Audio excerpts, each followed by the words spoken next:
Proof करना है कि √5 एक इरेशनल नंबर है, तो हम इसका उल्टा सपोज करके चलेंगे कि √5 एक रेशनल नंबर है। Let us assume to the contrary that √5 is rational. अगर √5 रेशनल है तो √5 को हम p/q के फॉर्म में लिख सकते हैं, जहां पर p और q क्या है, को प्राइम नंबर्स है। को प्राइम मतलब इन नंबर्स का जो फैक्टर होंगे, हाईएस्ट फैक्टर, वो सिर्फ 1 ही होंगे, हाईएस्ट कॉमन फैक्टर। और q is not equal to 0, q 0 के इक्वल नहीं होना चाहिए। तो अब यहाँ पर q डिवाइड में यहाँ पर आके मल्टीप्लाई में हो जाएगा, तो ये हो जाएगा √5q is equal to p। अब दोनों साइड हम स्क्वायर करेंगे, तो √5q का होल स्क्वायर करेंगे, तो ये हो जाएगा √5 का square 5, q square is equal to p square. इसे इक्वेशन नंबर 1 नाम दे दिया।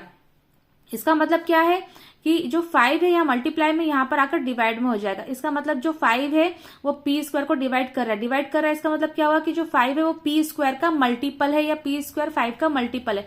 अगर p स्क्वायर 5 का मल्टीपल है, इसका मतलब p भी 5 का मल्टीपल होगा, which means p is also multiple of 5। इसे 2 नाम दे दिया। अब अगर p जो है 5 का मल्टीपल है, तो p is equal to 5m लिख सकते हैं, जहां m कुछ इंटीजर से कुछ नंबर से, क्योंकि m अगर 1 होगा तो 5 1 5, m अगर 2 होगा तो 5 इंटू 2 10, m अगर 3 होगा तो 5 3 15, तो पूरा 5 का टेबल बन जाएगा। अगर p 5 का मल्टीपल है तो p is equal to 5m लिख सकते हैं। अब दोनों साइड हम स्क्वायर करेंगे तो हमें p स्क्वायर मिल जाएगा, तो इस यहाँ पर वैल्यू पुट कर देंगे p स्क्वायर की। तो दोनों साइड स्क्वायर किया तो p square is equal to 5m का होल स्क्वायर करेंगे।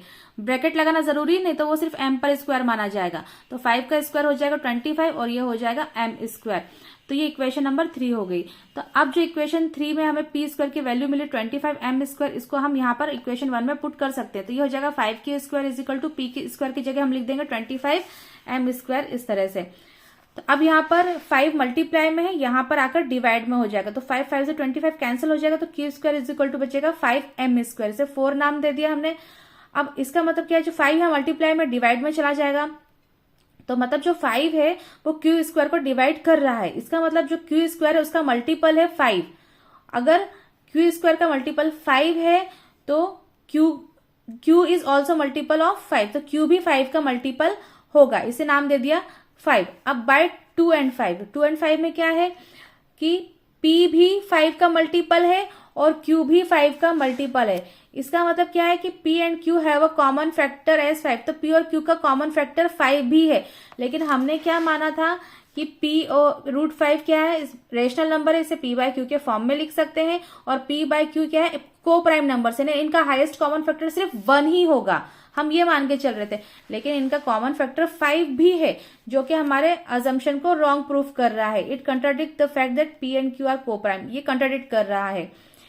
विच leads from our wrong assumption, जो कि हमारे अजम्पशन को गलत बता रहा है। इसका मतलब क्या है कि √5 क्या है, एक रेशनल नंबर है।